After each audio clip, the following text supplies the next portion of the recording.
So guys, when I'm working with organizations, the challenge that I face is normally twofold, and possibly similar in this organization. Number one is, how do we optimize the psychological capital? And businesses are realizing more and more that that is one of their biggest assets, and particularly in a business like this, the collective psychological capital in this room is a big asset. But increasingly, it's how do we do that, but try to get this work-life balance right. Does anybody struggle with work-life balance? Yeah. Number two on the index for Australian managers on the last Mount Eliza Leadership Index.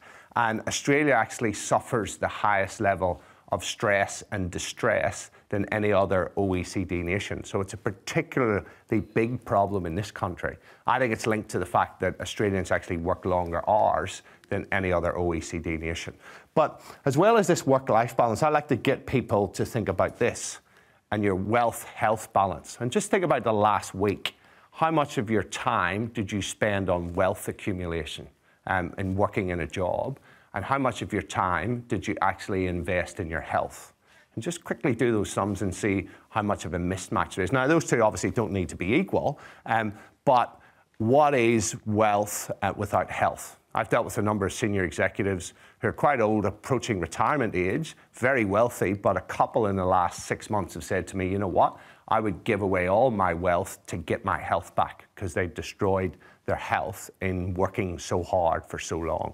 So it's being proactive about this stuff really is key.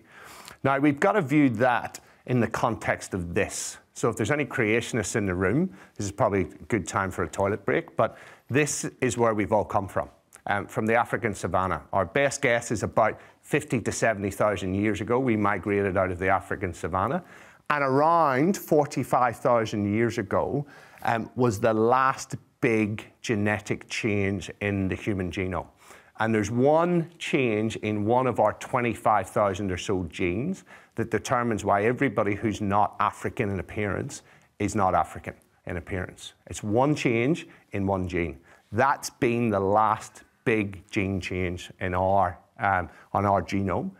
And your genome is optimized for this lifestyle, yep, for moving lots and for not eating a lot consistently. So I'm going to talk about what today's modern life is doing when it's placed in the context of this genome, which is the genome we all have.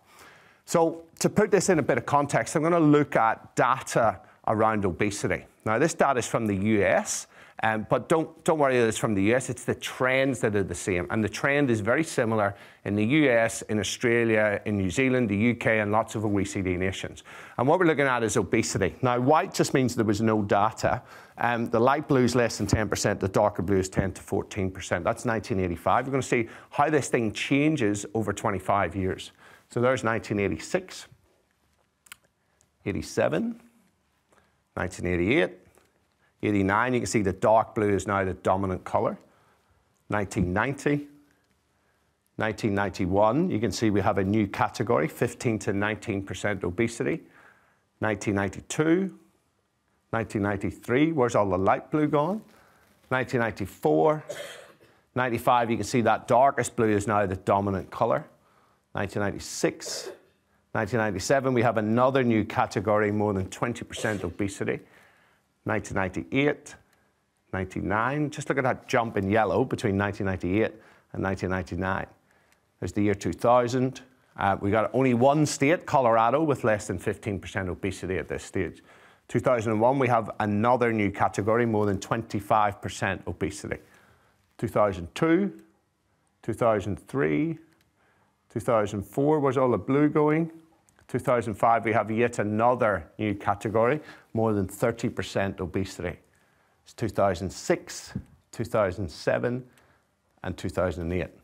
Now, if that doesn't concern you, I don't know what does. But guys, it's not just obesity, it's all the associated conditions that go along with it. Diabetes, now we're seeing Alzheimer's disease, cardiovascular disease, all these sorts of chronic conditions that the risk is increased with increasing obesity. Sorry, there's 2009.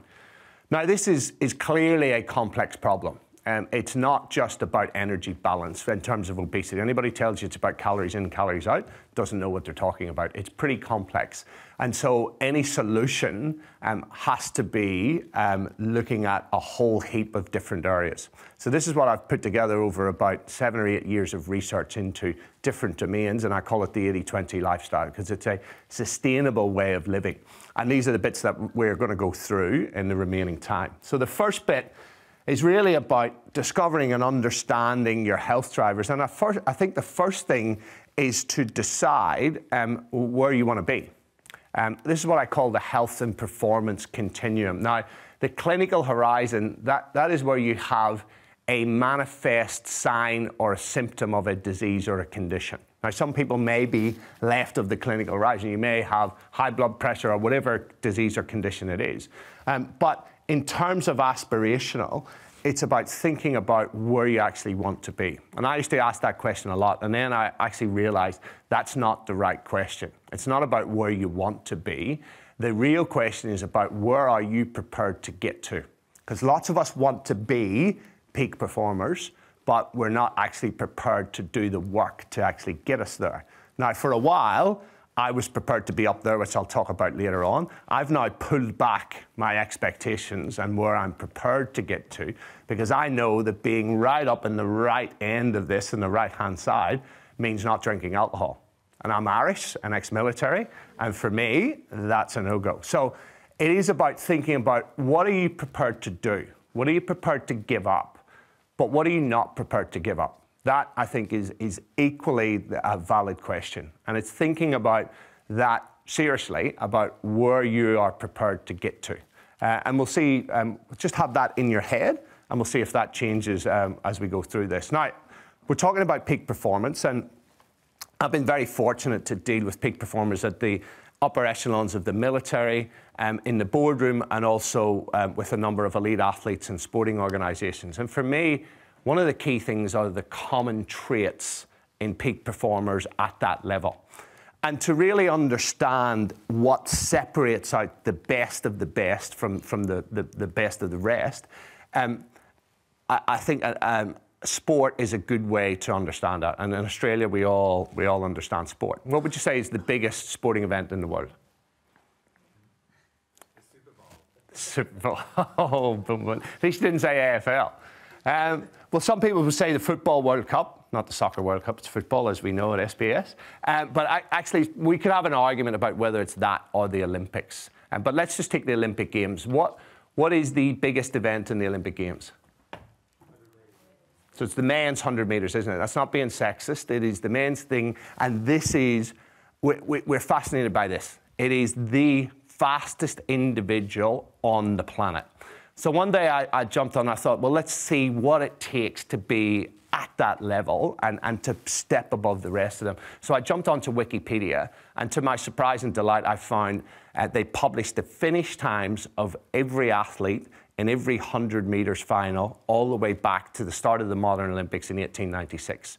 So one day I geeked out and I put all that data into an Excel spreadsheet, because I wanted to know the percentage time difference between fourth place, who almost got a medal, and a gold medal winner who went down in the annals of history as the fastest person on the planet.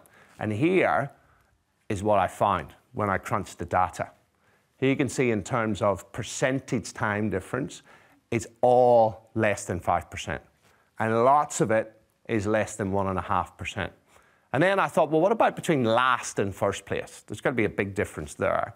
And here's what I found. Now, these two, they're off the charts. These are people tearing their hamstrings. Okay, so if we can forget about those two, you can see the rest of them are around 6% or less, and the vast majority are less than 3%.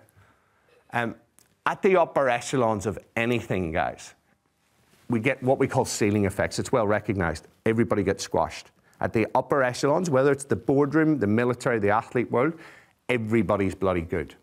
Now, being an eternal optimist, I think the opportunity here is that very small percentage improvements have a huge functional outcome. And I'm a big fan in thinking about what are your 1%ers and your 5%ers, because they are the things, the stuff that you do consistently that adds up over time, over years, that determines both health and performance. It's the stuff you do over and over again that is key. But let's bring that back to obesity. People don't go to bed on a Friday night skinny and wake up on Saturday morning all of a sudden being obese, right? It's a slow and steady weight gain of about 2 to 3 kilos per year. Now, can anybody tell me what this is? No idea. Can anybody enlighten her? What is it? Tim Tam. Anybody from the UK? You tell them what it really is? It's penguin, isn't it? But anyway, when in Rome, we would go with Tim Tam. So let's say you guys remain weight stable over this next year, okay? So you eat enough and move enough just to be weight stable. If you add in 1 Tim Tam per day, every day over the next year, at the end of the year, you will have gained 3 to 4 kilos of fat. 1 can of Coke every day for a year will be a weight gain of 6 to 7.5 kilos of fat, depending on your starting weight. It's the little things that you do over and over again that is important over time. It's not about going on the lemon detox diet 1 week a year and eating crap the rest of the year. It's not about joining a gym in January, paying them the membership, going for 2 weeks and never going for the rest of the year. It's the stuff you do repeatedly over and over that makes the big difference over time. Does that make sense? Health is like a wedge effect. The stuff you're doing over and over today is having minimal effect today, but 10, 20, 30 years down the track, that's greatly amplified. So I guess that's the point on that. Now, what I want to do is just take this into the brain. And this is a slice of brain, as if someone was to lop my head off. And we'll have a look at what goes on in the brain or what makes the brain up. Everybody's brain has about 86 billion neurons and support cells. Now, that's one of those huge numbers you go, wow. But let me put that in context. An area the size of a pinhead in your brain has 30,000 neurons, or 30,000 nerve cells. Now, individually, they don't do very much. Collectively, they do everything. Every thought, every concept, every skill that you have ever had is just a bunch of neurons firing together as a neural network.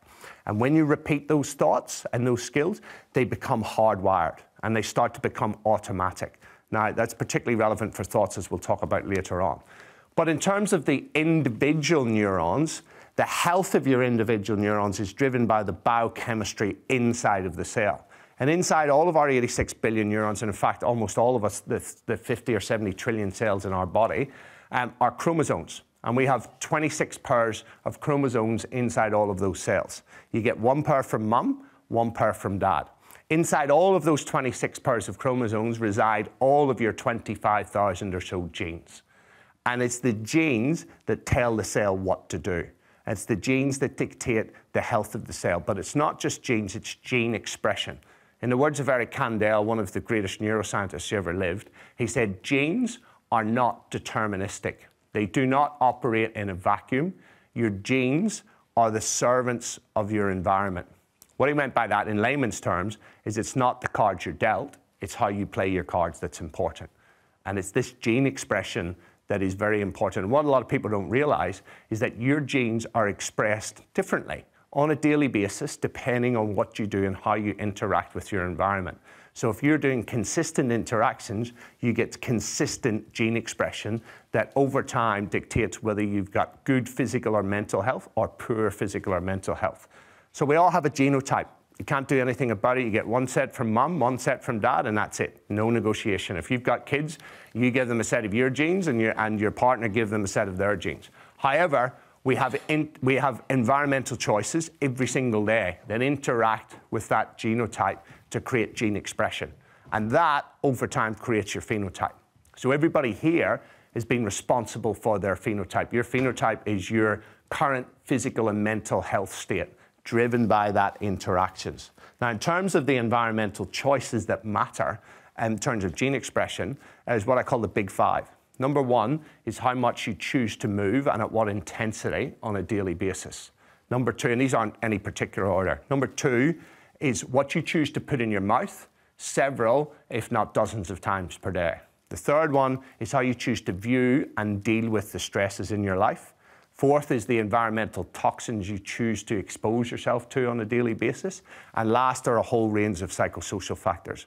Now, these 5 things make up the next 5 sections of the 80-20 lifestyle. Does that make sense, how this all pulls together? So this stuff is all under your control to a large extent. And the last bit is about behavior change. So moving on, let's talk about movement. So what is the #1 excuse for not exercising enough? Too busy, isn't it? It's lack of time. That's a very honest approach, but it's lack of time. And I think this kind of sums it up rather nicely. It's not lack of time, it's choice. It's about prioritizing is really the key thing. Now, in our day is a lot, and this is a flippant cartoon, but what if I told you you could do it in 8 minutes? Would anybody be interested in that? Okay, so afterwards I'll send you guys all out a link to an 8-minute workout. In fact, on SBS, who's seen the Michael Mosley stuff on high-intensity interval stuff? So a lot of this research is coming out saying you don't need to do this standard 30 to 60 minutes of exercise at slow, fat-burning rubbish pace. It's all about the science behind it. However, we got to remember, for 45,000 years, our genome hasn't changed. And one of my favorite quotes is from the Journal of Applied Physiology in 2002 by a guy called Frank Burke. And he said, our human genome has not changed significantly in the last 45,000 years. He says the current human genome requires and expects you to be highly physically active for normal functioning. Note the way he didn't say optimal functioning, he said normal functioning.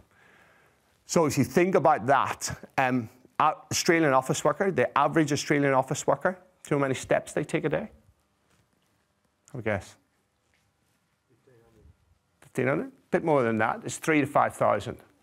Amish community. Do you guys know the Amish community? So live a very traditional lifestyle. How many steps do you think they take a day? Good guess. 18 to 22,000 steps a day. Hunter-gatherers, 18 to 26 or 30,000 steps a day. It's not rocket science when you put it in that context, is it? And as well as that, it's understanding that it's not just about not moving. Sitting has now been recognized as an independent risk factor for all-cause mortality. I read this paper in 2006, and I went straight out and bought a stand-up desk. Who owns a stand-up desk in next door? Oh, you. Oh, a few. Excellent. Cool.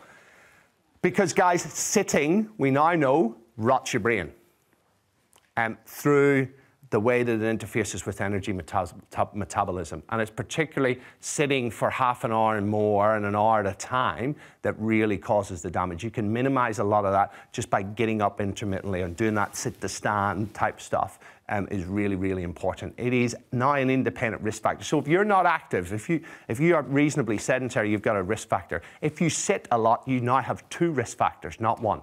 Even if you're active outside of work, but you sit all day, you still have a risk factor. So we've actually separated out inactivity from sitting, which is telling a lot. Now, I like to get people to look at all aspects. My first master's was as an exercise physiologist, and I used to just talk about exercise all the time. Now I talk about movement, and there's a movement triad. So if you are a labourer or a waiter or waitress and you're doing a lot of workplace activity, you can sit on your ass in the evening and not feel guilty about it and probably don't need to go to the gym that often. But if you sit as an office worker and you like to sit on your bum to relax, then you need to do a lot of the dedicated activity. Does that make sense? And I think one of the best investments you can make in your health is $130 on a Fitbit or some other kind of wireless pedometer. Does anybody have one of these? So you got a Jawbone, so very similar things. And do you notice how much more it makes you move? And I'm aware of it. I've had it for 4 weeks now, and yeah, just more and more steps every day. Guys, the research shows you get one of these or one of those, you increase your steps by, on average, 43%.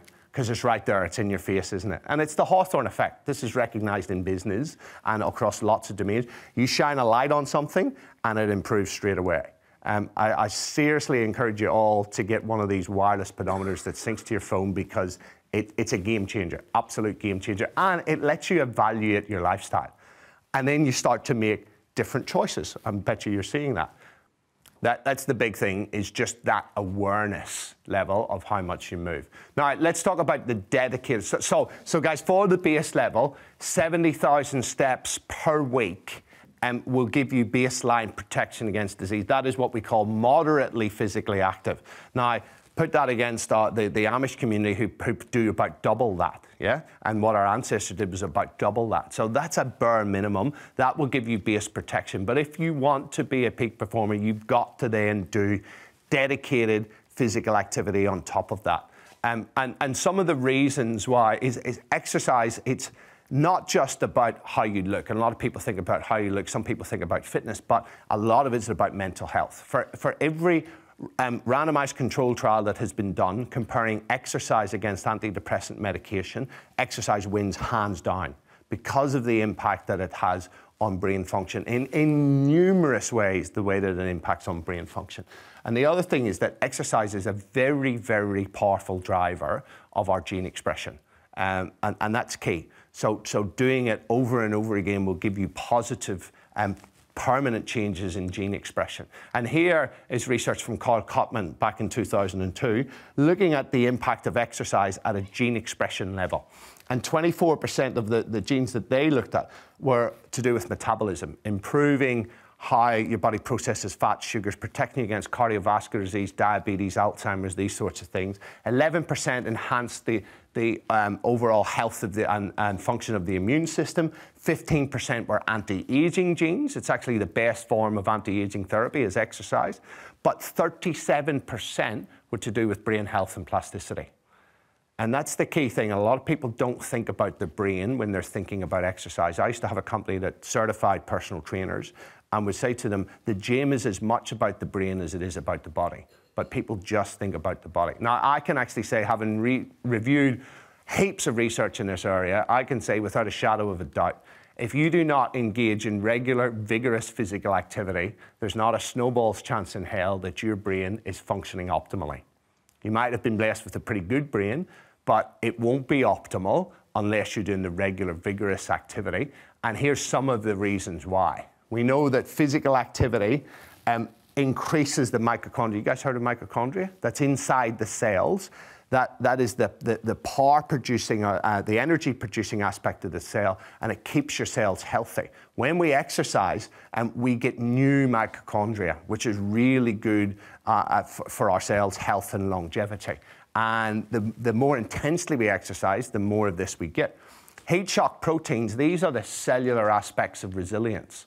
What they do is they're released from intense exercise, particularly intense stuff inside the cell. Heat shock protein 72, heat shock protein 90 is released in the brain, the spleen, the heart, the lungs, and the nervous tissue. And what it does in there is it protects against damage, DNA damage, oxidative stress, these sorts of things that actually damage us over a lifetime. IGF-1 has a huge impact on learning and memory. These two things here, FGF and VEGF, they help to grow your vascular network. All the blood vessels that deliver blood, oxygen, and nutrients to all the cells of your body. That when this stuff gets blocked, that's when our cells start to die. But the rock star of the show right now is BDNF, brain-derived neurotropic factor. And neurotropic means nerve growth factor. There's drug companies all around the world trying to synthesize this stuff and get a delivery mechanism into the human brain. The first drug company that takes out a patent on that, I will sell all of my businesses, sell my house, pawn all of my belongings and my children, and I will buy shares in that company. Because this is the holy grail of neuroscience right now. We now know that with BDNF, you can create new brain cells anytime in life, which is pretty cool. Now, there is a source of BDNF that is absolutely free. Does anybody have an idea? You're on the ball. It's physical exercise. And it's related to exercise intensity. And if you're an older adult who doesn't move much, going for a walk will release BDNF. And any exercise will release BDNF, but there's a big ramp up in BDNF release around lactate threshold. So that's when you're getting that heavy feeling in your muscles and when you feel uncomfortable and you're out of breath. And I think there's an evolutionary reason for that.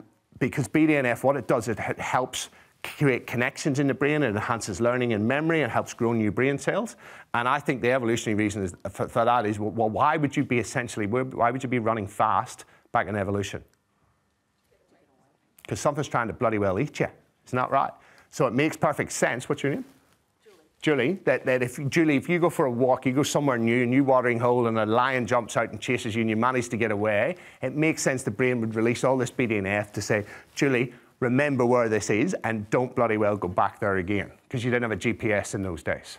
Yeah? And you look at the animal studies, when they put rats in a water maze, if they've gone on a running wheel beforehand, they do much, much better. And actually, older rats, put them on a running wheel, they will match the time of younger rats. And it's a classic test of cognition in rats because they hate water. And then they sample their brains and they can see that BDNF has been released. So that's where the strong link is. So this stuff is really important. If you're still not convinced about BDNF, here are just some of the conditions that have low levels of BDNF. Cardiovascular disease, diabetes, depression, dementia, cognitive impairment, all of these sorts of things. And which is why BDNF is so important for the brain, and it's free with exercise. So my message around the movement section is get a minimum of 70,000 steps per week. And when you're exercising, is get comfortable with being uncomfortable. Because it's when you're uncomfortable and your mind is saying to you, you know what, this is just getting silly, we can stop this right now. That's when you need to tell your mind to just suck it up and push on a little bit. And then recover, and then go again, and then recover and go again. I'm sure some of you guys have seen the stuff about high-intensity interval training and how it is vastly superior for a time investment than the long cardiovascular type training. But again, I will send you guys a workout, an 8-minute workout that combines strength, cardiovascular stuff, and mobility all in one. And the reason I like that phrase, get comfortable with being uncomfortable, is because it applies to everybody. And it's all about creating stress adaptation.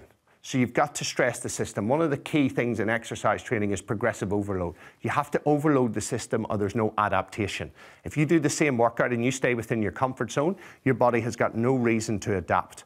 And that is a key thing, which I'll talk about when we get to stress, is adapting to stress. Now, this person doing that is actually getting the same benefits of me doing a super high intensity workout because he's out of the comfort zone, and that creates adaptation. So that's why I think that phrase applies to everybody, regardless of your level of fitness. You just got to get out of your comfort zone to create adaptation at a cellular level. Okay, the next section is about nutrition. Who here is confused about what's healthy, what's not healthy, who to believe, you know, all of these different people saying different things. So, guys, I'm a nutritionist. I got a master's in nutrition from Glasgow University in the medical department, so it's a very well-recognized degree, and I did it over 10 years ago. And I can now say that the stuff that I talked about for my clients for the first 6 or 7 years was probably destroying their health.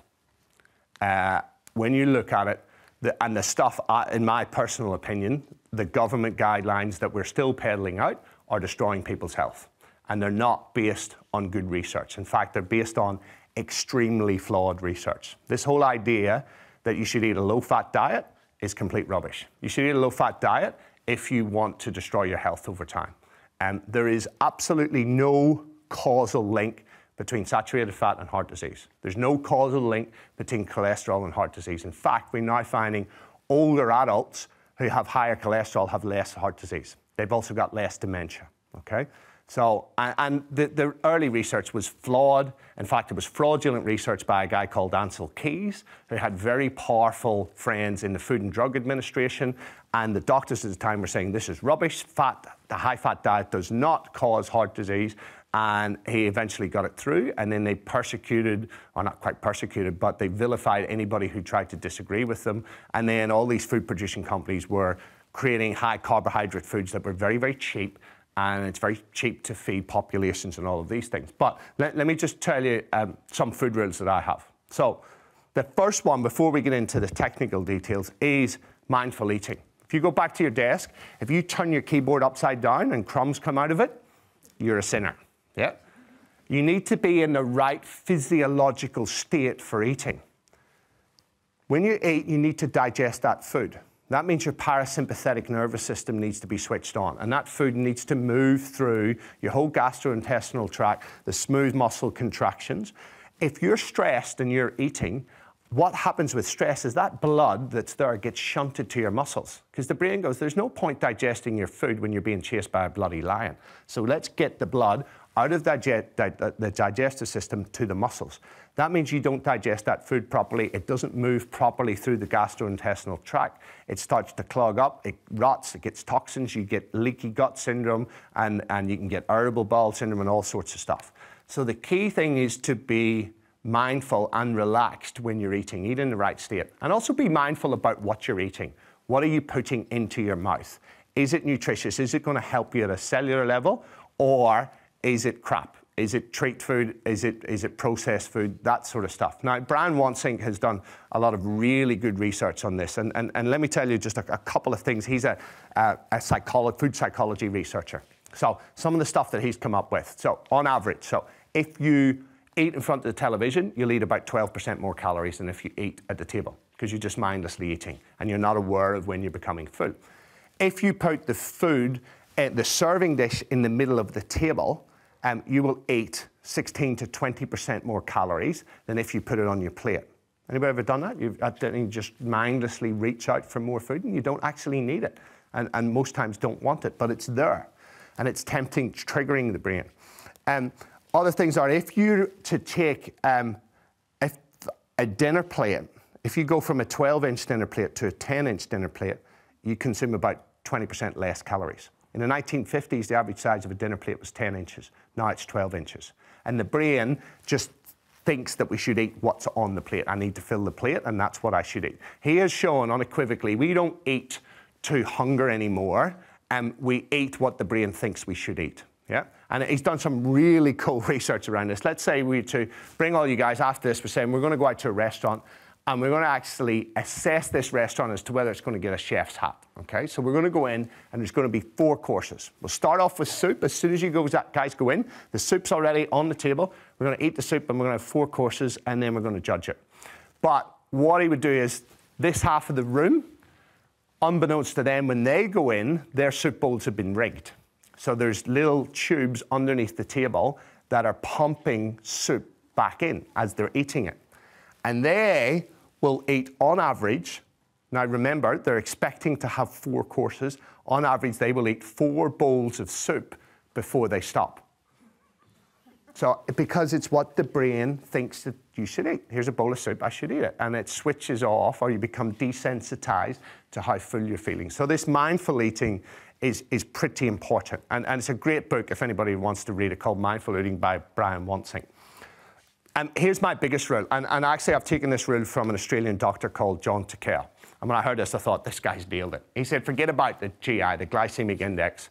Actually, it's glycemic load that's important. But he said, the most important thing is HI, human interference. Think about that. And my rule is very much along that. If it's been alive, eat it. Don't worry about it, just eat it.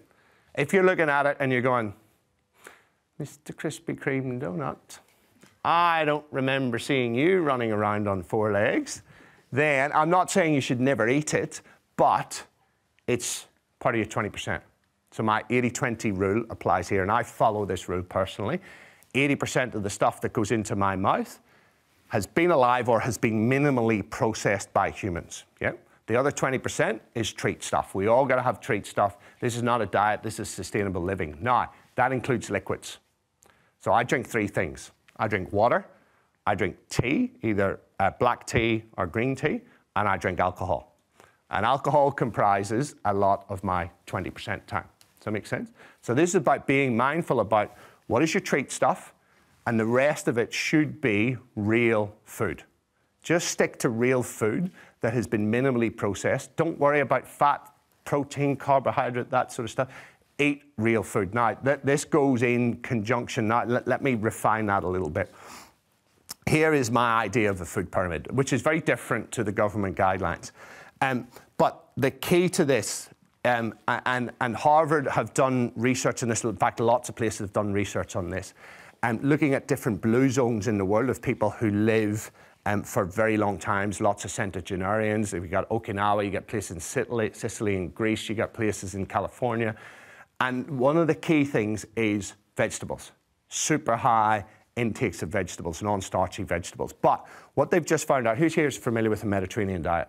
I think a lot of people have heard of it. It is the best researched diet in terms of beneficial effects on heart health and on cognitive health. We have the Mediterranean paradox, where Italians, Cretans, and particularly around Crete, are overweight, but they suffer very low heart disease and cognitive problems. And we've now worked out why. It is the combination of vegetables and extra virgin olive oil. That when those two are mixed, they react together and they create a special class of fatty acids that are especially good for your health. Okay? So vegetables are really key. Now, organic if you can afford it, but I think the key thing is to have these vegetables local. Local and seasonal, so they're fresh. And ideally from farmers markets, because you know from a farmer's market, it's fresh. So buy seasonal and fresh stuff, or buy frozen, buy snap frozen, because as soon as it's picked, it's frozen and all the nutrients are locked in. If it's been sitting and going through a supermarket processing thing for months, those nutrients have decayed quite significantly. So buy the fresh stuff, and lots of different colours is key. Some tubers, starchy veg, a little bit of that, so potatoes, yams, carrots, pumpkin, parsnips, those sorts of things. But fermented veg, and there's lots of research coming out here now about the gut-brain axis and about our bacteria in the gut and how that is actually critical for our health, that our gut bacteria can influence our health very significantly. We know that obese individuals and diabetics have different gut bacteria than healthy controls. And on animals, you can manipulate an animal's health by transplanting it with different gut bacteria. You can take a perfectly healthy mouse and you can transplant it with the gut bacteria of an anxious mouse, and the next day that mouse will develop anxiety, and it goes the other way as well. And they've done the same things with obesity and with diabetes in animal models. Now, we haven't done it in humans because getting that ethical approval is pretty difficult. But lots of stuff, there's a place here, the Centre for Digestive Diseases in Sydney, that do fecal transplants that have 96% cure rates on a very debilitating condition called Clostridium difficile, that it was uncurable until some rogue American doctor did a fecal transplant, transplanted the feces of a healthy individual into the colon, and it went away. It got cured. And there's all sorts of things that are coming up anecdotally and from doctors about being cured by transplanting the gut bacteria. Now, that's pretty extreme, obviously. You can manipulate your gut bacteria by what you eat. In fact, you do. A high carbohydrate, particularly processed carbohydrate diet, and sugar will give you unhealthy gut bacteria, and that will adversely affect your health. We know that particularly fermented food and fermented vegetables will actually create good gut bacteria. And you can buy lots of fermented veggies now in health food stores. We know that resistant starch, for instance, you take potatoes, you let them go cold, they have resistant starch. That stuff gets devoured by your gut bacteria and creates short-chain fatty acids that are actually very, very beneficial for your health. Biodynamic live yogurt does the same thing. So those sorts of things, resistant starch is very, very beneficial. In terms of fruit, berries, I'm a big fan of berries, particularly for brain health, and one serve of other fruit per day. Don't have fruit juices. I'm not a big fan of them. It's far too much fructose, particularly the commercial stuff that you buy. A lot of people think it's healthy. A lot of people give to their kids and think it's healthy. It's not. You need to have the whole piece of fruit is really, really key. So the next bit, I am a fan of meat. We are an omnivore. Our gut is designed to eat meat, although I've got nothing against vegetarians. But the research about the negative effects of meat have been completely overblown because it gets confused with people eating red meat. A lot of it's sausage rolls and pies and stuff like that. Nobody's done the study on grass-fed, really good quality meats versus these crappy type meats. But what we do know is that you change the composition of the meat, whether you feed a cow grains or you feed it grass. Grass will give a really good healthy profile. Grain-fed animals have a much less healthy profile in terms of their meat. So any meat you have should be grass-fed. Ideally, your top thing should be fish, but wild fish, not farmed fish. So most tuna and salmon today is farmed fish. And so ask your fishmonger what's wild and use that. Game and offal. One of the healthiest meats you can eat, red meat certainly, is kangaroo. But the Europeans eat more than the Aussies do, because we don't like eating skippy, do we? Offal, who eats liver, kidney, heart, brains, anybody? That stuff, super, really healthy. You look at hunter-gatherers, what do they prize? They prize the offal because it is the most nutritious part of the animal. Free-range eggs and bone broths. My wife goes to the butcher on a weekly basis, gets the bone marrow, and pops it in a big stove, throws in lots of veggies, cooks it at a low temperature for 24 hours. That is super nutritious. Just throw everything out and drink the bone broth. Probably one of the most nutritious things you could drink. Legumes, nuts and seeds, legumes particularly, resistant starch. Yeah? Beans, legumes, those sorts of things. Stuff that makes you fart generally has got good resistant starch in it. Yeah? Nuts and seed, ideal, and fats and oils. Don't be afraid of fat. But my point on this is vegetable oils, throw them out. They're full of omega-6 fats, and through the processing of it, they become oxidized. That's why your oil should be cold pressed, because when it interacts with heat, it becomes oxidized, particularly omega-6 fats. If you need to cook at high temperatures, you need to use saturated fats, which are stable at room temperature. So think of what your grandmother used to cook with. Butter, lard, and tallow, or coconut oil is really good for cooking at high temperatures. Sautéing, olive oil is great. Cottonseed? Cottonseed, I don't know the breakdown of that off the top of my head, but I would suggest not.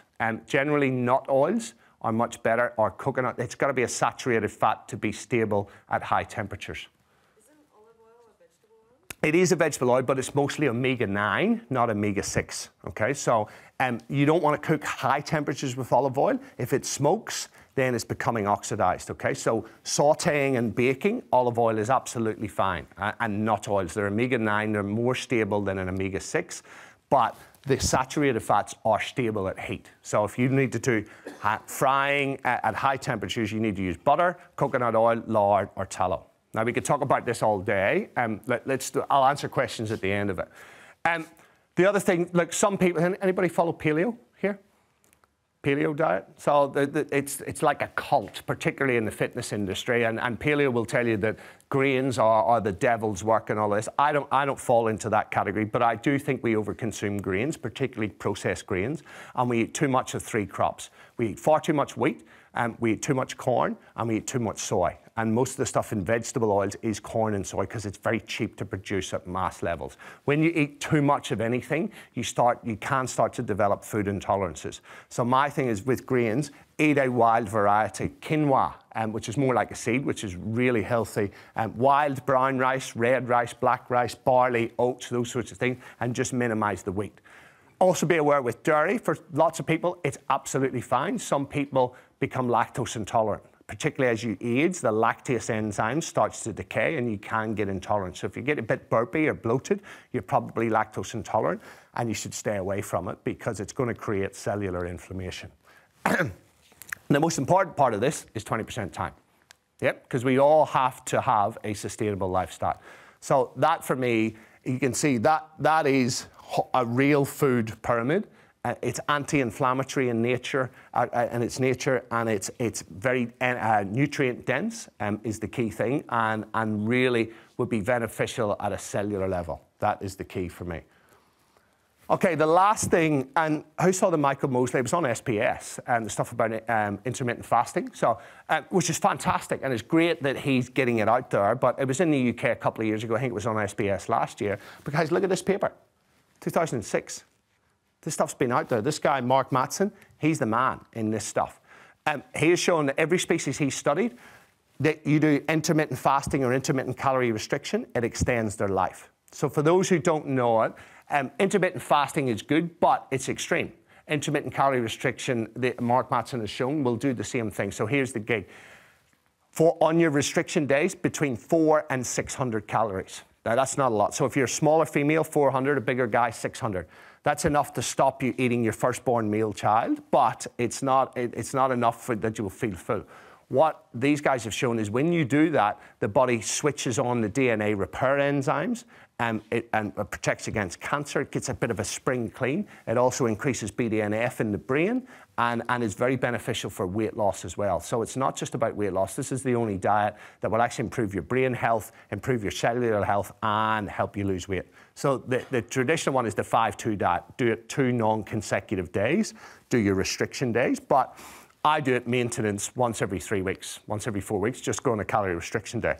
And guys, just because the science says 400 to 600 calories doesn't mean that 700 or 800 calories doesn't work. So have a little bit of a play. I find 800 calories is a hell of a lot easier than 600 calories.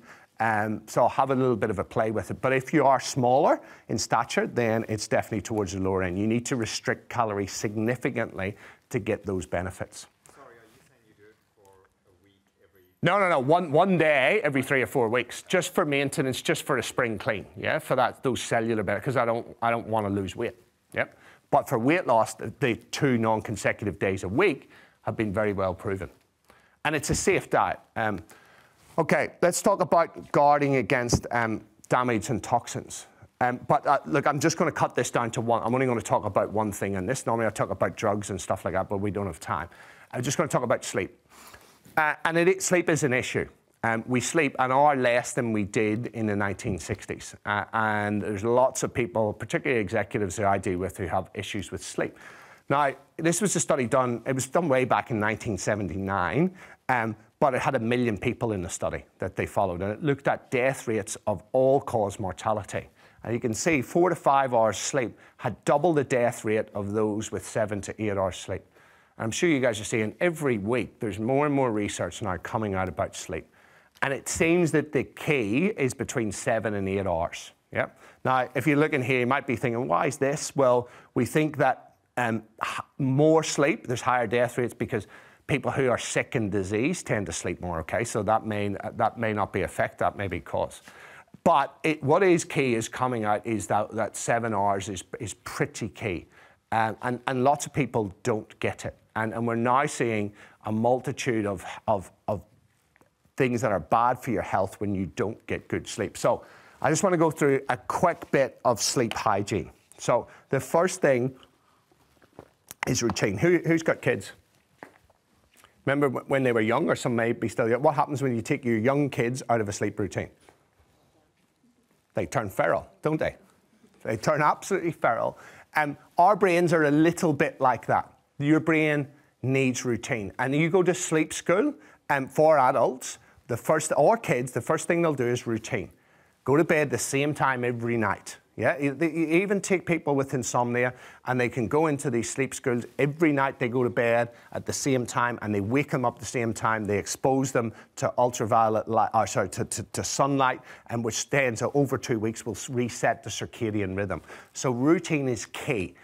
Changing your sleep time every night is not good for your circadian rhythm. The next thing is blackout. Your bedroom should be black. In fact, research out very, very recently showed that your sleep quality was linked to how dark your bedroom was. And they actually showed that you shouldn't be able to see across your bedroom at night to get the best quality sleep. So that room should be completely dark. Turn your alarm clocks around. And that's actually another good thing for anybody who has an issue with sleep.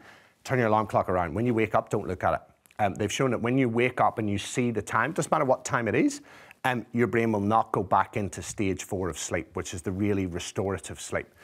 So that's pretty key. Noise out as well. Try and have a quiet bedroom. If you live in a busy, noisy environment, get an alarm clock or a radio, and just turn it off station and turn it down low. That white noise actually blacks out all the background noise. A dump pad. This is pretty key. For anybody who's busy, everybody ever woken up at 3 o'clock in the morning going, shit, I need to do this. Yeah, it ever happened? Why we think that happens now is that when you're asleep at night, there's a tremendous amount of activity between the frontal and temporal lobes.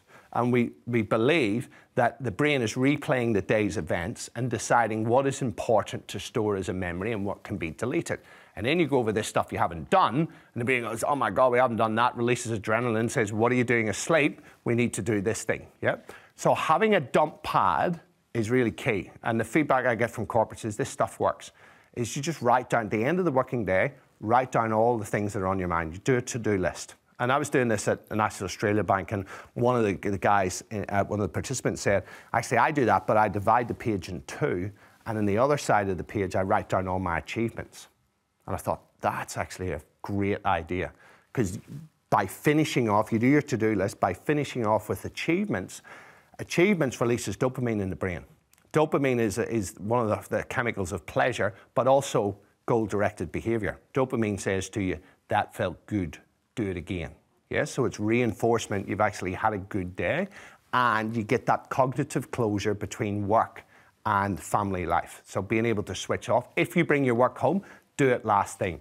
Now, the other thing as well linked to that is eliminate all sources of blue or flickering light at least an hour before bed. Does anybody know a source of blue or flickering light? Televisions, phones, iPads, those sorts of things. So, guys, I grew up in Northern Ireland in the 70s. I'm a recovering Catholic. I remember going and doing confession, and the priest would absolve you of your sins. So let's do a bit of confession. I will absolve you of your sins. So the cardinal sins of sleep. Who here has a television in their bedroom? Put your hand up.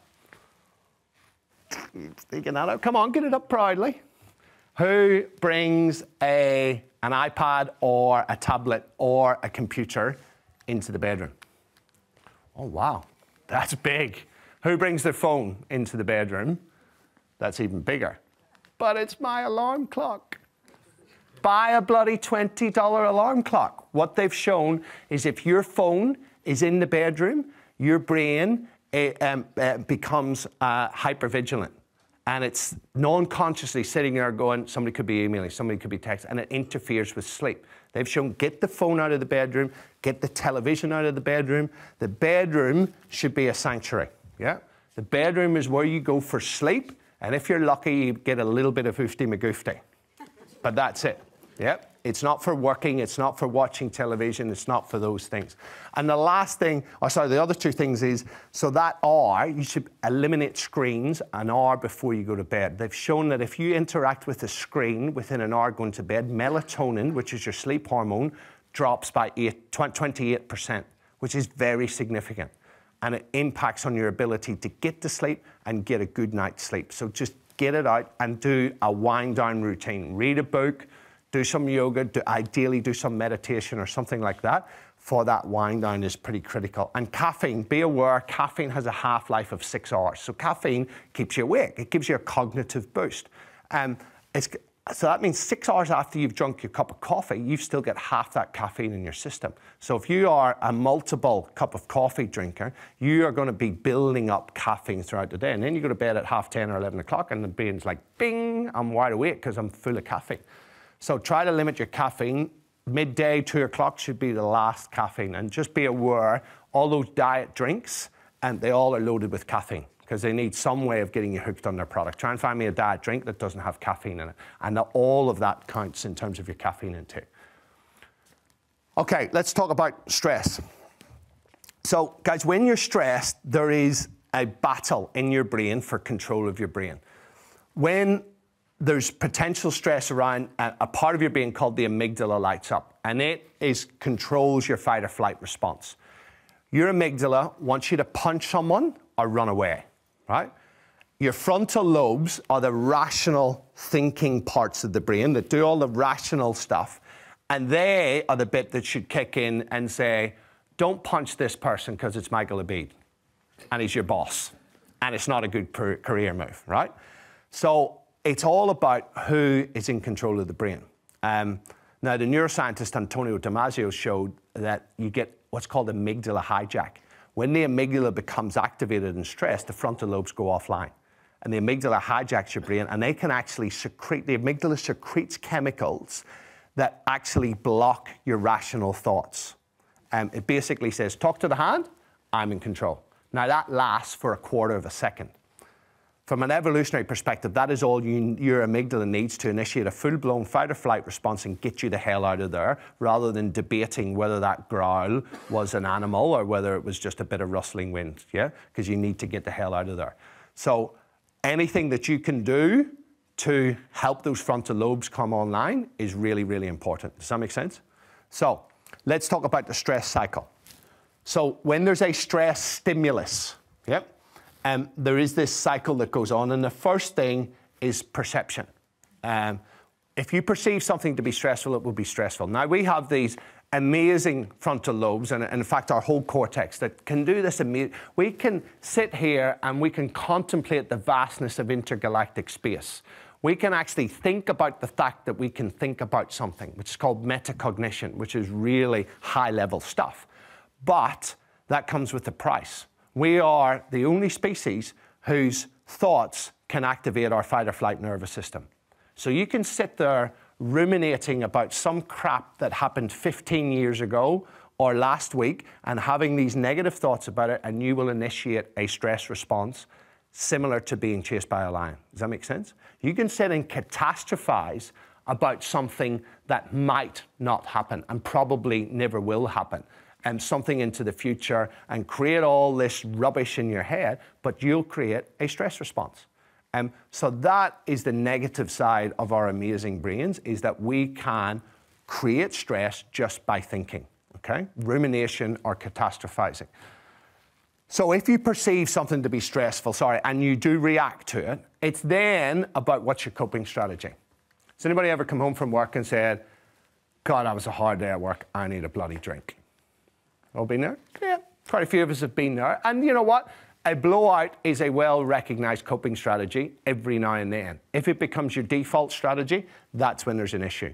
So we have adaptive stress responses, such as exercise, meditation, yoga, those sorts of things. And we have maladaptive, like alcohol, drugs, and food. When they're stressed, does anybody have comfort food when they're stressed?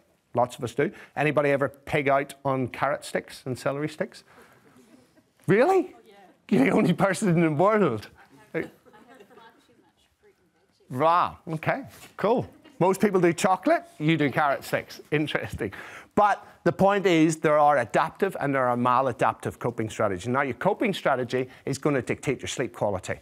We know, as well as the long-term health effects, we actually know now that when you're asleep, the brain cleans itself of toxins. And we're now seeing an association between chronic lack of sleep and brain diseases such as Alzheimer's and other degenerative brain conditions, because we're not getting that clean out.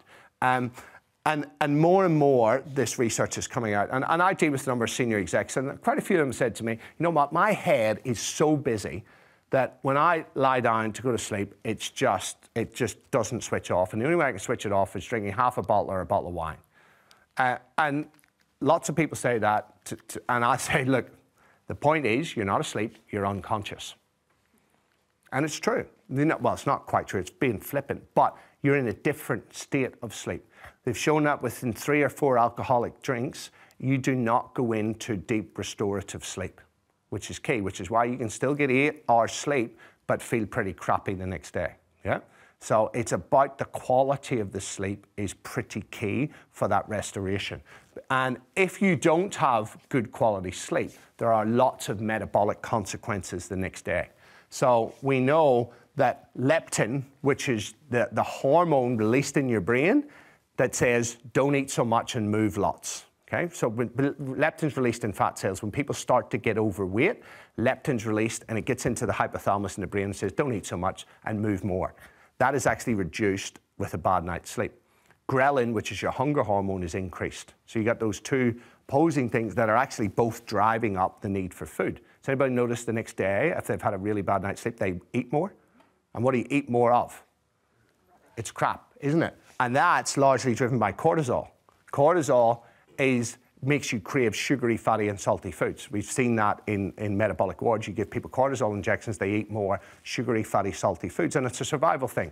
So think of adrenaline is like 3 minutes of screaming terror on the African savannah. Cortisol, which is your longer-term stress response, that's more like famine. And what it does is it interferes with your metabolic rate, it slows it down so you put on weight, and it makes you crave sugary and fatty and salty foods with long-term stress. The other thing that happens, carbohydrate regulation with lack of sleep, is that people become insulin resistant. It leads to diabetes, Alzheimer's is now being called type 3 diabetes, or diabetes of the brain. So all of this goes into it, and inflammatory cytokines at a cellular level. Inflammation is the trigger of most chronic diseases now. So there are really bad metabolic consequences of not getting good sleep. And the other thing to focus on is this cortisol, which is the major stress hormone.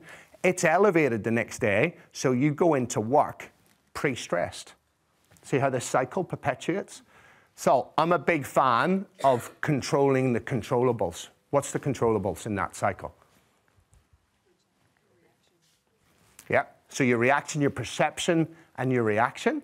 And what else? Your coping strategies. Those ones are completely under your control. The others just flow, okay? So when we talk perception, who's heard of a guy called Viktor Frankl? If anybody's never read Man's Search for Meaning, I highly, highly recommend you read this book. And I'm not going to tell you his story, but basically he was a Jewish psychiatrist imprisoned in Auschwitz and went through the horrors of Auschwitz. But one thing that he came out, he realized that, he said, in his book, he said he realized that man can take anything away from you. Man can take away all of your loved ones. It can take away all of your possessions, your pride, your dignity. It can take everything from you apart from one thing. And he called it the last of human freedoms. Your ability to choose how you react to your circumstances. He said no one can take that away from you. So our perception and what we choose to react to is completely our choice. Now, some of the most recent research on sleep, and there's a great TED talk by Amy Cuddy on this, where they followed people for years, and they looked at how much stress they were exposed to, but also they looked at their view of stress. And it turns out the guys who had the high, so they put them in quadrants, and the guys who had the highest level of stress in their life, but actually thought stress was a good thing that drove them on, were actually least affected in terms of their health. Those worst affected were the lowest quadrant of stress. So they didn't suffer that much stress, but they thought stress was really bad for their health. So this is how perception can really influence stress. And it's through complex mechanisms called psychoneuroimmunology, which we won't go into. But perception really is very key, and it's under our control. So I'm a big fan of what I call being the watcher. Just be aware of what your self-talk is. What story you tell yourself over and over again on a daily basis. What story you tell yourself when there's potential stress in the environment. Because we can control those thoughts. They are ours to control. But the first step in controlling it is being the watcher. This, guys, is a really, really useful tool. They put people in brain scanners, stress the crap out of them, and the amygdala lights up like a Christmas tree and the frontal lobes go offline. Now, they've taught these guys this catastrophe scale, and they say to them, where is this in your catastrophe scale? The second they ask that question, the frontal lobes come online. Because that comparison, your frontal lobes have to go, okay, well, that was a 10, so this can't be a 10. Boom, they're on. And the amygdala just diminishes. So just by doing this, 5 seconds, it will instantly reduce the intensity of that stress, okay? So think about now, what would be just over a 9 out of 10? What would that be for you right now, today? What would a 9 out of 10 be? Now, the context in which to use that, so for me, a 9 out of 10 would be getting a phone call right now to say my wife and 2 little kids have been killed in a car crash. Closer to a 10, a little bit more up the scale, would probably be living in Syria right now, or in Gaza, seeing your home destroyed, all your family killed. Or there can be even worse things like that, like happened in Rwanda, watching horrible things, watching your family being mutilated, all of those sorts of things. When we use that scale, I put it to you that most of us get stressed out on a daily basis by the 2s, 3s, and 4s. Would you agree? What I call first world problems that actually aren't real problems when we put them in context. And we tend to forget that in this country, we've got it better than 98 or 99% of the world's population. And we tend to get stressed about the little things. Now, your amygdala is a bloody drama queen. When it's on, and it thinks everything is a 10 out of 10. So just using this scale is really critical just to bring it back. Does that make sense? Okay, The other thing, we talked about coping strategy. So exercise, and actually exercising early during the day, going out for a walk, doing a 30-second sprint during the day, burns up stress hormones. Organizations I work with, if you guys weren't here, I'd have you all up doing a 30-second sprint. It's a little bit of hit. But what it does, think about it, when you're stressed, that response, that adrenaline, is shunting blood to your muscles to get you to fight or run away. Just by doing a 30-second sprint, you burn up all those stress hormones, your body comes back to homeostasis. And actually, the organizations I work with, they've got hit squads. People go around every hour, they ring a bell, and everybody gets up and does a 30-second sprint. And they say that it's having and then they all high 10, and everybody's mood lifts, and they burn up stress hormones. And it's really, really effective.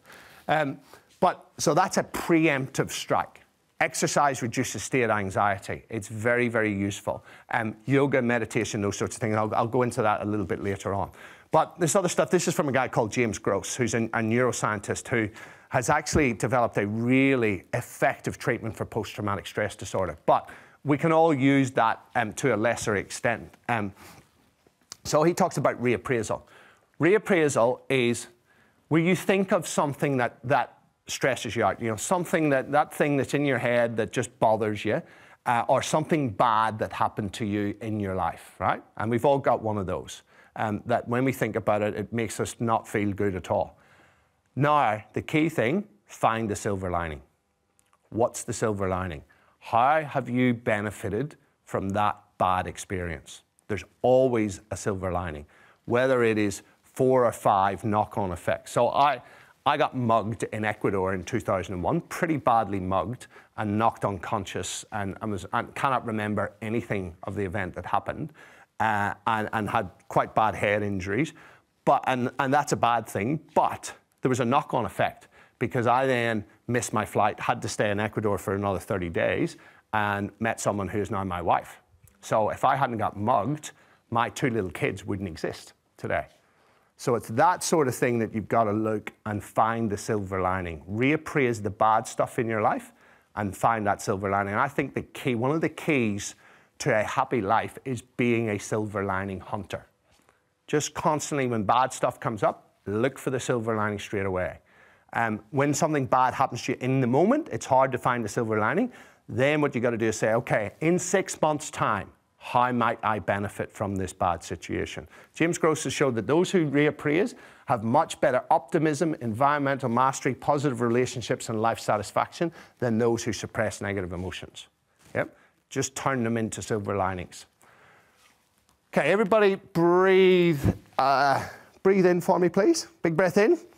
And breathe out. Get it all out. And breathe in to this. So what you'll notice is the breath in is very long, and the breath out is even longer. What you're doing right now is you're breathing the way that the US Special Forces breathe when they're on patrol to control arousal in the brain. You're breathing the way that pilots have been taught to breathe in emergency situations to control arousal. You're breathing the way that sports stars, elite athletes all around the world have been taught to breathe to control arousal. When the Aussies, you guys, finally beat the All Blacks in the Bledisloe Cup match about 1.5 years or 2 years ago, and James O'Connor took that last kick to win the game, he was in the paper the next day talking about doing this breathing. This switches on something called the baroreflex, and it's physiologically impossible to be in a fight or flight state, and it puts your brain into alpha state. So I'm a big fan of taking little 1-minute breaks throughout the day, just going for a walk or doing a little sprint, and then sitting down and doing breathing, and it's like and drinking a glass of water. It's like taking your brain out and plugging it into the wall and getting a recharge. And it'll just bring down all of those stresses. Really, really effective. There's a free app called My Calm Beat, by the Brain Resource Company in Sydney, and it's free, and it's amazing stuff. Okay, so that's that one. Guys, the second last bit is about engaging. I'm going to go through quite quickly. This is all the sort of stuff, the whole neuroplasticity. I'm sure you guys are finding out about that, how our brain can actually evolve and become plastic and adapt and all of those sorts of things. So this is the psychosocial stuff. So the first thing is socialization. Your brain is essentially a social organ. It needs meaningful social human contact. I'm not talking about having 368 friends on Facebook or LinkedIn who you don't interact with in a meaningful way. I mean real human contact. And let me summarize this stuff in one study where they took a bunch of old people in their 70s who didn't belong to a social group. And half of them they encouraged to join a social group. Those who joined the social group lived on average 5 years longer than those who did not join a social group. Socialization, social contact is extremely important. So ideally, you join a social group that involves some form of physical activity, and you get a double whammy for your brain. The next thing, I was very fortunate over 20 years ago to be backpacking and spent 3 months in India and came across this concept of gratitude rocks and gratitude and got profoundly affected by an interaction and decided at that point to do a gratitude ritual. And every morning, since then, I've done a gratitude ritual. I normally do it in the shower. And my gratitude ritual today consists of, as soon as I get in the shower, I'm grateful that I've got running water, because lots of places in the world do not have running water. The next thing is I'm grateful that I've got warm water, because I remember cold showers in the military. And once a month, actually, I'll have a cold shower to remind me how crap it is to have a cold shower and how nice a warm shower is. Then I'll be grateful that I've got all my limbs. I've seen people in India with leprosy, with elephantitis. I've seen parents cut the limbs off their little children so that they can beg and get more money. Yeah? And then I start to go to things like the fact that I have a house, that I got a job, we got family, and my kids are healthy. All of the things that we forget to be grateful for. Now, 5 years ago, I discovered Martin Seligman's research that shows that if you do a gratitude journal and you spend 2 minutes in the morning thinking about the things that you're grateful for, it improves your mood for the entire 24 hours. Now, subsequent researchers have also shown that if you do a gratitude ritual in the morning, your brain becomes wired and primed for positivity throughout the day. You start to look for the positives. Whereas if you're negative, the brain is primed for negativity. Yeah? So this is a really simple little tool that is super, super effective. Another stuff of Martin Seligman, who's the father of positive psychology, he took a bunch of depressed people, severely depressed, right? And scored them on a happiness inventory. They were the lowest 15%. And then he did an 8-week intervention. I think it was 8 weeks. And here's the results, which are pretty astounding. But what he did, there was no drug intervention. There was no exercise, no nutritional intervention, no psychology, no coaching. All he asked them to do was go out and do 3 small, random acts of kindness for a stranger and come back and write it down. I walked this little old lady across the road. Here's what she said to me. Here's how it made me feel. That was it. Turns out there's a whole heap of neuroscience behind altruism. And our brains are hardwired to benefit from altruism, from doing good for others actually makes us feel good and improves our mood. And there's very, very good reasons why that happens from an evolutionary context. But it works. The other thing, if I was going to talk to you guys about meditation 5 years ago, you'd think I'm a tree-hugging hippie or a meditating monk. This stuff is now hardcore neuroscience. So here is looking at someone who's not meditating in a scanner, and the thing I want to draw you to is the left frontal lobe. The difference here to when they're meditating. We now know the left frontal lobe is the center of happiness in the brain. Richard J. Davidson, University of Wisconsin, has studied the Dalai Lama and his monks for over 20 years and puts them in brain scanners and sees what's going on. He now puts in nuns, priests to different religion when they're praying and seeing similar things actually happening in the brain. And what Davidson has shown, here he is with a heap of his researchers, you actually improve your brain function and your immune function by mindfulness meditation. We also, a couple of years ago, found out you can increase the volume of your brain through mindfulness meditation. How cool is that stuff? And we now know it's because meditation changes gene expression. Changes gene expression and can help impact all sorts of things. Now, there's a guy called Craig Hassett, who's a Melbourne doctor at one of the Melbourne universities. He's shown if you do 5 one-minute meditations per day, you get a heap of health benefits for your brain, for your immune system. And you think of that breathing. That breathing, guys, is mindfulness meditation. If you focus 100% on your breathing, but you add in the extra thing of putting your brain into alpha state as well. So for me, do that 5 one-minute things in a day, and you've got it nailed. Okay, anybody here learnt anything useful? Cool. It will all have been a complete waste of time. Your time and my time, unless you do something about it. Does that make sense? Because nothing changes if nothing changes. And there's lots of people going and do motivational speak. I'm not a motivational speaker, but people who go to motivational speakers come out and they say, I'm going to change my life. And they do. The research says for a period of 72 hours. And then it's all back to the same. So behavior change is a particular area of interest of mine, particularly around health behavior change, but it spans across. So let's have a little bit of a look at it. Why don't we change? Yeah? Has anybody here got a health goal that they haven't achieved yet? Yeah? Or think of a health goal, right? Does it involve something hard? Yep. It generally involves a combination of doing something that you don't enjoy so much, or doing less of something that you really do enjoy, or cutting out something you really do enjoy. So we need to recognize that behavior change is hard. But what we also need to recognize is this thing, is that if you don't get out of your comfort zone, you're never going to achieve your potential. All of the good stuff happens when you're out of your comfort zone. Think of your best achievement in your life to date. I guarantee you there was stress involved in it, and you were out of your comfort zone for a significant period. That is what we call the zone of productive disequilibrium. Excuse me. That's where adaptation happens, when you get out of your comfort zone. So it's kind of reframing this and taking that exercise motto of get comfortable with being uncomfortable and applying it to your life. But we all also have a little bit of Homer in us as well, okay? So, and it's called your emotional brain. Your emotional brain does not want you to fail, particularly if you have tried and failed before, and somebody mentions trying to achieve that goal again. Your emotional brain goes, hold on a minute, let's just stop things right there. We've been here before, and it was an emotional train smash. So let's not go there. Let's tell this person all the reasons why we can't change. Not now, anyway, yeah? Because it doesn't want to fail. But Homer's actually wrong. People who have big goals to achieve, like alcoholics getting off it, drug addicts getting off it, people needing to lose significant weight loss, 10, 20, 30 kilos. The guys who succeed generally are on their 6th to 8th serious attempt. They failed before, numerous times, and they try again.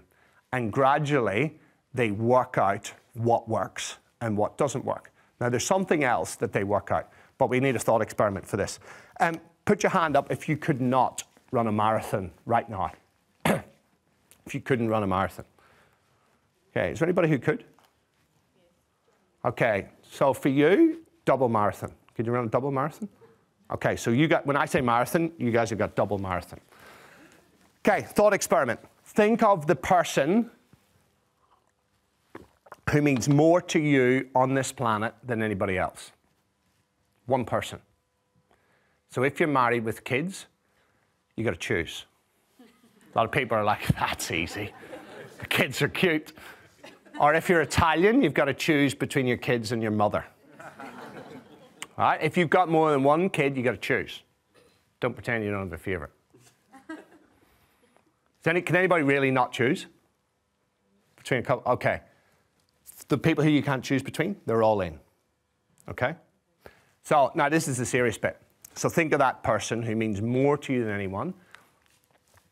Tomorrow morning, they're going to be dead. Think about what that feels like. Now, nobody on this planet can do anything to save their life, apart from you. And there's only one way you can save their life. You got to run 21 kilometers, get a vial of medicine, and run back. If you succeed without stopping, they live. If you stop at any point, they die right in front of your eyes. Who couldn't run the marathon? Put your hand up if you couldn't. Okay, but look around. What's different? What's different? How come 90% of people all of a sudden could run that marathon? Somebody said it. Motivation. Driven by what? Driven by fear or love, but it's purpose, isn't it? Now, when Viktor Frankl was in Auschwitz and wanted to give up, he recalled Friedrich Nietzsche, the German philosopher, who said, "He who has a why to live for can bear almost any how." Anthony Robbins has stolen it and made millions out of it. Find your why, you'll find your way. Yeah? But Nietzsche's, "He has a why to live for can bear almost any how."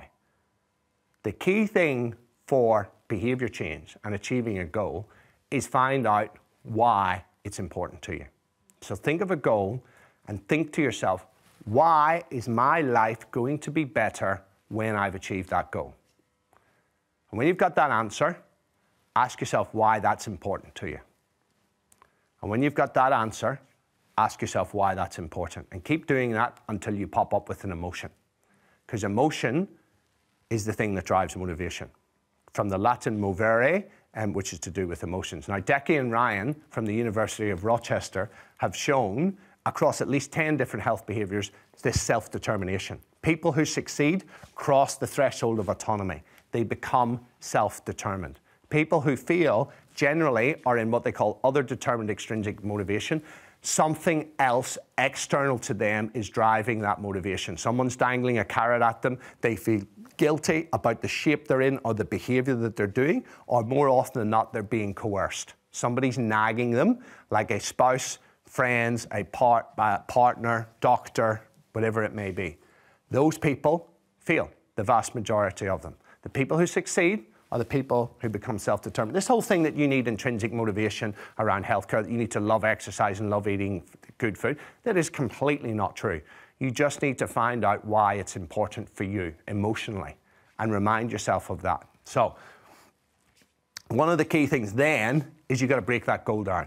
If that goal is far away, you got to break it down. Your frontal lobes cannot control your behavior when the goal is a year away, for very few people, yeah? Most people, it's limited at about 3 months, yeah?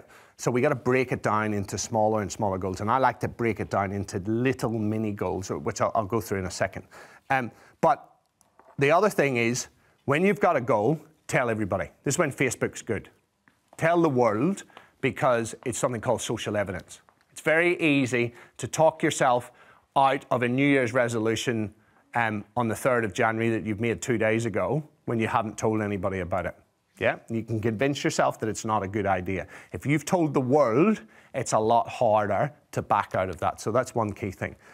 Now, I'm a big fan of getting comfortable with being uncomfortable. So every 5 years or so, I do a resilience deep dive. And about 10 years ago, I did a trip deep into the Amazon jungle and went through a Matses Indian it was a kind of a birthing rite type thing, or a rite of passage, sorry, is the right term. And then I thought, actually, it was time for it again. And I'd been doing something, I entered something called white collar boxing. You guys heard of it? So I did white collar boxing, and really, it's like guys like us, train them up for 12 weeks, get in a ring and fight. So, and I loved it, and then I fought in the second one, and then I fought in the third one, and I was really enjoying it. And then my wife said to me one day, "You're not going to fight again, are you?" It's one of those questions that's quite loaded that we know about blokes, don't we? And I thought, well, and she said, "Hold on a minute. You're a neuroscientist. You talk about the brain to corporates, and you're getting punched in the head. It's a bit incongruent, isn't it?" So I had to go into a negotiation because I'd kind of made my mind up. And I said to her, look, she knows I like these resilience deep dive. And I said, what I'd like to do is I want to get myself really out of my comfort zone. I want to become a professional boxer. But I'll just do one fight and then I'll hang my gloves up because I just want to feel what it's like. I want to feel the fear. I want to see how hard I can train, whether I can actually accomplish it. So she reluctantly agreed. This was a couple of years ago. So I started training for it because it's a massive step up from white collar to professional, as you can imagine. And I thought to myself, the first thing that's got to happen is I've got to reduce my alcohol consumption. And 2 months out, I've got to cut it out completely. Now, I started training 8 months because I knew this was a pretty big step up. So I think about 6 or 7 days after I'd started training, I was walking home. I don't know if this has ever happened to anybody, but I was just walking home, minding my own business. And as I walked past Dan Murphy's, a bottle of wine magically appeared in my hands. Does that happen to you? And I came out of Dan Murphy's and I went, bugger, I didn't even intend to drink. And I realized I'd just been triggered. And I knew all the stuff that was going on in my head. So I thought, you know what? I need to change the way I walk home. I need to remove the trigger, right? Now, about a week later, I went to the fridge to get something to eat. I pulled up the door to get something to eat, and I found myself in a standoff, a Mexican standoff with a bottle of Sauvignon Blanc, where it was looking at me going, come on, big guy. You know you want to. Tim Tams do the same thing.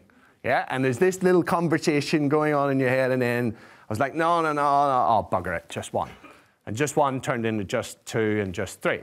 And I realized, again, I've just been triggered. So I spoke to my wife, and she was really good. She said, yeah, let's take alcohol out of the house. And that had a massive effect because it wasn't there triggering me. Now, a couple of days later, I saw this from a guy called BJ Fogg, professor at Stanford University, runs the Persuasive Technology Lab. And when I read his stuff, I'm like, this dude has nailed human behavior. There's at least 15 different behavioral models have gone into this thing. He says for behavior to happen, you need 3 things to collide at one time. Number 1, you need a level of motivation to do that behavior. Number 2, you need the ability to do that behavior. And third, you have to be triggered, okay? And there's a trade-off between motivation and ability, which is identified by this line, in that when something is hard to do, you need to be highly motivated for the trigger to work. When something is easy to do, you don't need very much motivation for the trigger to work, like me and the alcohol, yeah? And I'm like, he has nailed it. So his thing is, forget about motivation. Just work on triggers and ability. Make stuff easy to do and trigger, trigger, trigger, trigger, trigger. Lots of easy little things, trigger, trigger. Now, he talks to people who are trying to change behavior through technology. And from a health behavior perspective, we need to adapt that. We do need to think of motivation. That's your why that we talked about, okay? So we need to remind ourselves of that continuously. But we also need to blend this in. Now, I've adapted his model, and I think you need a range of behaviors, some of which are hard, like going to the gym and doing a workout, like going shopping, preparing your food, those sorts of things, but lots of easy things so that you can trigger, trigger, trigger. And the key thing is feedback. When you've done something, even a little thing, you got to feedback. You got to check it off because that releases dopamine in the brain that says, that felt good, do it again. 5 natural rewards: food, water, sex, nurturing, and achievement. Achievement drives behavior, okay? So I put all this together, and here, 8 months out from my fight, was my half of the bathroom mirror, much to my wife's disgust. But here you can notice there's my goal. So every time I went in my bathroom, I'm reminded of my goal. Here is my why, okay? It's a deeply held value of mine, is being authentic. And I did not want to get into that ring as somebody who just turned 40, was having a midlife crisis and just ticking a bucket list. I wanted to get into that ring as an authentic professional boxer. So I had to train my ass off. Does that make sense? Now here, these are some hard behaviors. This is a 3-hour training session with a guy called Bryce, old school guy, 59, but hard as nails, who's trained a few world champions, and he used to hand me my ass every time I went to see him. And that's doing a long interval sprint run, bag work. This is visualization, mental imagery stuff. But here, these things are really easy things that are all involved in the 8-minute workout I'm going to show you guys. So, frogs are these things, yep, which kind of get your legs going after you're doing 20 or 30 of them. But leg strength and stamina is really, really important. So this is a mate of mine's come up with all this stuff called Zoo. It's all body weight exercises that you can do anywhere. So I then, at the end of that week, thought, every time I come into my bathroom, I'm going to do something. So every time I went in, I'd tick something off. And I found the more I interacted with that, the more that I did. And every week, these numbers just went up and up and up and up. And just that feedback was hugely powerful. Now, I have created this into something, and So this is me and my opponent after the fight. I got a broken nose, he's got 10 stitches. I can tell you now, if I hadn't have done my ritual board, I wouldn't have won that fight. I ended up winning it on points, but there's no way that I would have won that fight if I hadn't have used that ritual board. Just would not have happened. So now, that's what my ritual board looks like, and I teach that to all the corporates that I deal with. But it was interesting because a couple of months ago, maybe 4 months ago now, my little girl, who was 7 at the time, Kira, said, Daddy, I want a ritual board. So she created her own ritual board. Here's her exercises she does every day: piano, meditation, her gratitude ritual, something you learnt, all of these things. And this was about week 3. Week 1 and 2 were a bit haphazard, and it was like, let's try and get 8 rituals in a day. And then she decided, she got all of them on a Monday, and she decided, Daddy, if I get all my rituals, I'm going to give myself a star. Remember stars at school? Very motivating. And then by Thursday, she said, Daddy, if I get all stars in a week, I'm going to give myself an asterisk. And that became such a huge motivator, getting those stars and those asterisks. But the corporates I deal with say, ritual boards, they bloody well work. Now, my kitchen is quite weird. That's Kira's, mine's there, my wife's there. And actually, a couple of months ago, my little guy, who was 3 at the time, Oscar, said, Daddy, I want a ritual board. So because he saw it and the interactions, he actually asked to have one. So, guys, I'm just going to wrap up now. And I'm supposed to finish leaving you guys on a high so that you've got this nice psychological association with me and all of that horse shit. But I'm not a motivational speaker. I'm a realist. And the realist in me tells me that I have to tell you that there's bad news. And there is. And the bad news is that nobody is coming. No one. Ever. No one's coming to sort your shit out. Seriously. Nobody's coming to lose the weight. Nobody's coming to improve your career, get you promoted. No one's coming to fix that relationship. No one's coming to make you a role model for your kid. Nobody's coming to help you achieve your true potential. No one's coming. This is all about you, and it's all about the choices that you make every single day, over and over and over again. And it's especially about your 1%ers and your 5%ers. The little things you do consistently and how over time they have an impact. So the last word goes to the big guy. And do you choose the red pill of kind of cruising through life, enjoying the finer things in life, and not really getting out of your comfort zone, but ultimately not achieving your potential?